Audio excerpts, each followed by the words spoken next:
ಎಲ್ಲ ನನ್ನ ಪ್ರೀತಿಯ ವಿದ್ಯಾರ್ಥಿಗಳಿಗೂ ನಮಸ್ತೆ. ಇಂದು ದ್ವಿತೀಯ PUCಯ ವಚನಗಳ ಬಗ್ಗೆ ತಿಳಿದುಕೊಳ್ಳೋಣ. ನಿಮಗೆ ಇರುವಂತಹ 2 ವಚನಗಳು ಬಸವಣ್ಣನವರ ವಚನಗಳು, ಹಾಗೆ ಉರುಲಿಂಗ ಪೆದ್ದಿಯ ವಚನಗಳು. ನಾವು ಮೊದಲಿಗೆ ವಚನ ಸಾಹಿತ್ಯದ ಬಗ್ಗೆ ತಿಳಿಯಬೇಕಾದರೆ 12ನೇ ಶತಮಾನವನ್ನು ನಾವು ವಚನ ಸಾಹಿತ್ಯದ ಯುಗ ಅಂತ ಕರಿತೀವಿ. ವಚನ ಅಂದರೆ ಏನು ಅಂದರೆ ಮಾತು. ಹಾಗಾಗಿ ಇಲ್ಲಿ ಯಾರ ಮಾತು?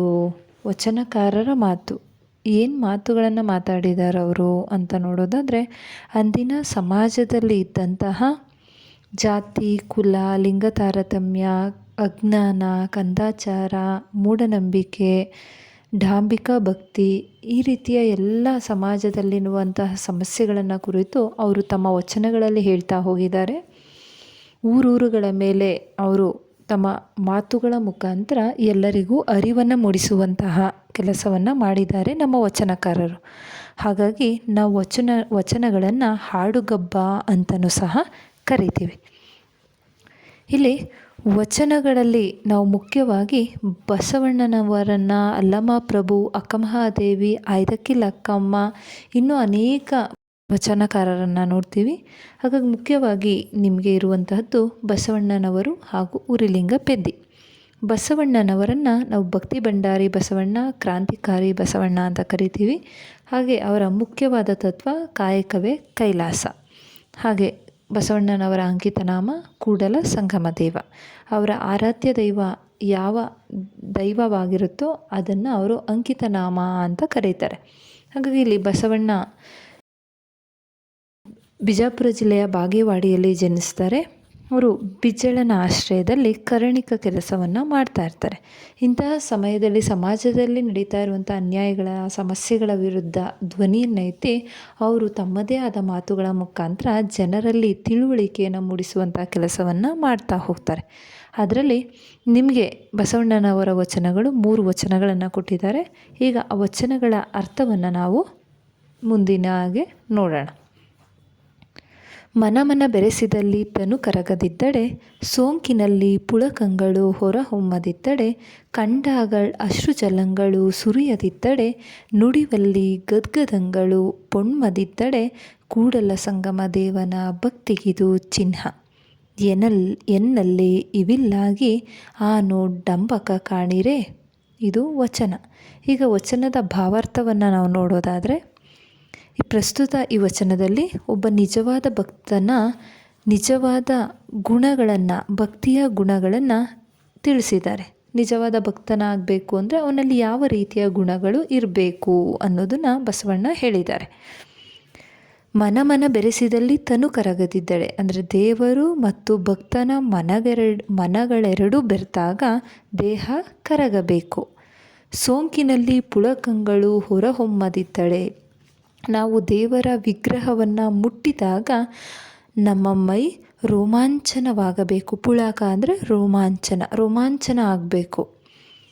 ಕಂಡಾಗಳ್ ಅಶ್ರುಜಲಂಗಳು ಸುರಿಯದಿದ್ದಡೆ, ನಾವು ದೇವರ ವಿಗ್ರಹವನ್ನು ನೋಡಿದಾಗ ನಮ್ಮ ಕಣ್ಣಿನಲ್ಲಿ ಆನಂದ ಬಾಷ್ಪ, ಆನಂದದ ಕಣ್ಣೀರು ಸುರಿಯಬೇಕು.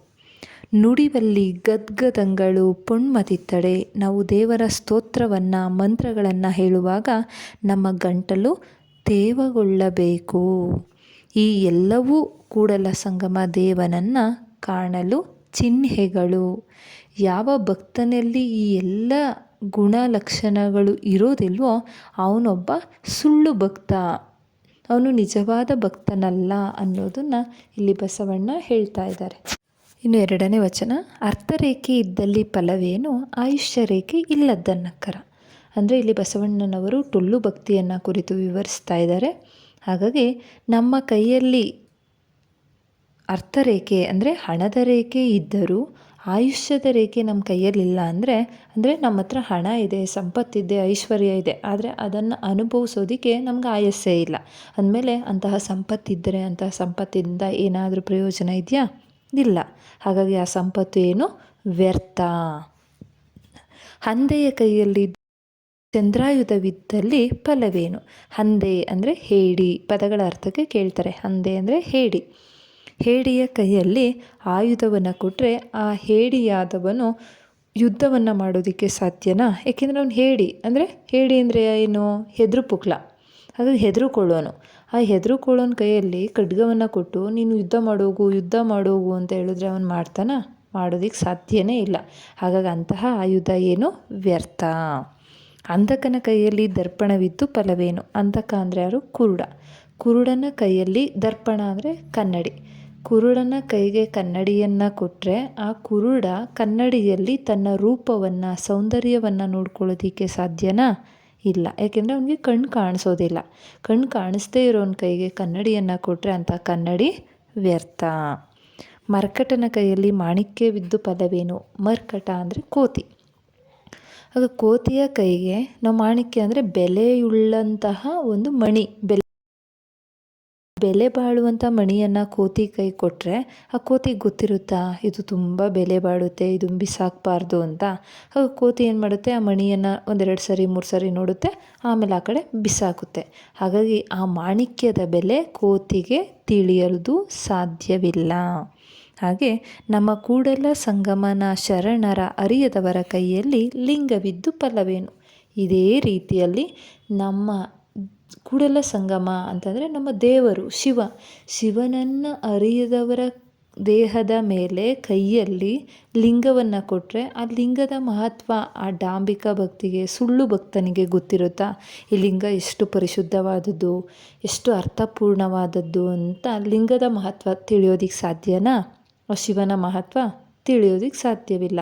ಹೇಗೆ ಹೇಡಿಯ ಕೈಯಲ್ಲಿ ಆಯುಧ ಇದ್ದರೆ ಅದ್ರ ಮಹತ್ವ ಗೊತ್ತಿಲ್ವೋ ಹೇಡಿಗೆ, ಹೇಗೆ ಕುರುಡನ ಕೈಯಲ್ಲಿ ಕನ್ನಡಿಯನ್ನು ಕೊಟ್ಟರೆ ಕನ್ನಡಿಯ ಮಹತ್ವ ಕುರುಡನಿಗೆ ತಿಳಿಯೋದಿಲ್ವೋ, ಹೇಗೆ ಕೋತಿಯ ಕೈಗೆ ನಾವು ಸ್ಪರ್ಶಮಣಿಯನ್ನು ಅಂದರೆ ಮಾಣಿಕ್ಯವನ್ನು ಕೊಟ್ಟಾಗ ಮಾಣಿಕ್ಯದ ಅರ್ಥ ಕೋತಿಗೆ ತಿಳಿಯೋದಿಲ್ವೋ, ಅದೇ ರೀತಿ ಲಿಂಗದ ಮಹತ್ವ, ಇಂಪಾರ್ಟೆನ್ಸ್ ಗೊತ್ತಿಲ್ಲದೆ ಇರುವಂತಹ ವ್ಯಕ್ತಿಯ ಕೈಗೆ ನಾವು ಲಿಂಗವನ್ನು ಕೊಟ್ಟರೆ ಅಂತಹ ಲಿಂಗಕ್ಕೆ ಯಾವುದೇ ಮಹತ್ವವೂ ಇರುವುದಿಲ್ಲ.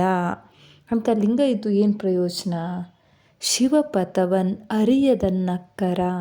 ಶಿವಪಥ ಅಂದರೆ ದಾರಿ, ಶಿವನನ್ನು ಕಾಣುವ ದಾರಿ ಗೊತ್ತಿಲ್ಲದೆ ಇರೋನ ಕೈಗೆ ಲಿಂಗ ಕೊಟ್ಟರೆ ಯಾವುದೇ ಪ್ರಯೋಜನವೂ ಇಲ್ಲ ಅನ್ನೋದನ್ನು 2ನೇ ವಚನದಲ್ಲಿ ಹೇಳಿದ್ದಾರೆ.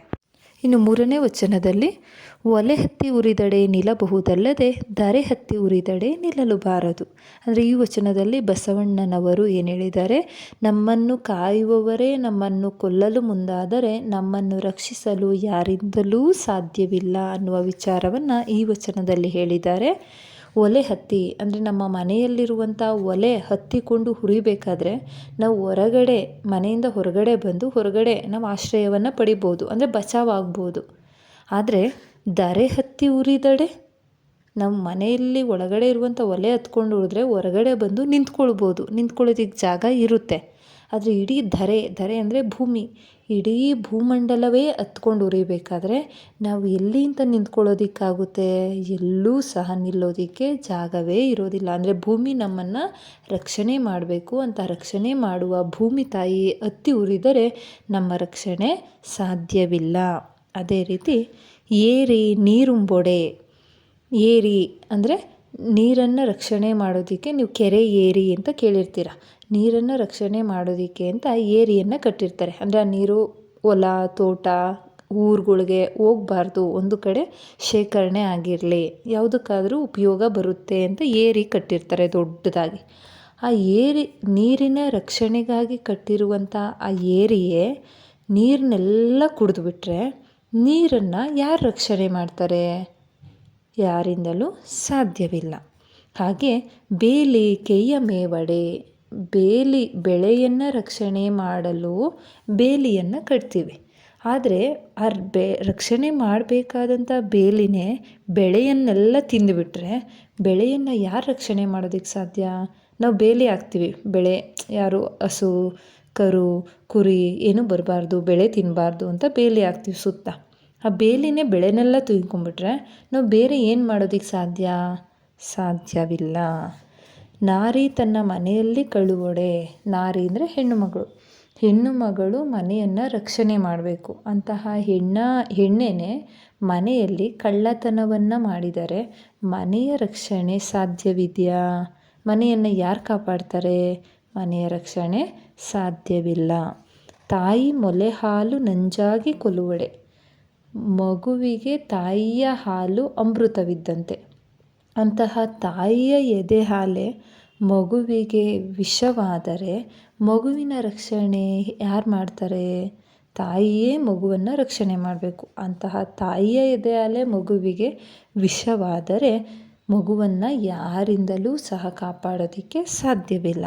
ಹಾಗೆ ಇನ್ನಾರಿಗೆ ದೂರುವೆ ಕೂಡಲ ಸಂಗಮ ದೇವ. ಹಾಗಾಗಿ ನಮ್ಮನ್ನು ರಕ್ಷಣೆ ಮಾಡು ಅಂತ ನಾವು ಯಾರಿಗೆ ಹೇಳೋಣ? ಯಾರೂ ಸಾಧ್ಯವಿಲ್ಲ. ಹಾಗಾಗಿ ನಮ್ಮನ್ನು ಈ ಭೂಮಿಯ ಮೇಲೆ ಯಾರೆಲ್ಲ ರಕ್ಷಣೆ ಮಾಡ್ತಾರೆ, ಆ ರಕ್ಷಣೆ ಮಾಡುವವರೇ ನಮ್ಮನ್ನು ಕೊಲ್ಲೋದಕ್ಕೆ ಮುಂದಾದಾಗ ನಮ್ಮ ರಕ್ಷಣೆ ಸಾಧ್ಯವಿಲ್ಲ ಎಂಬುದನ್ನು ಬಸವಣ್ಣನವರು ಹಲವಾರು ಉದಾಹರಣೆಗಳ ಮೂಲಕ ಈ ಮೇಲಿನಂತೆ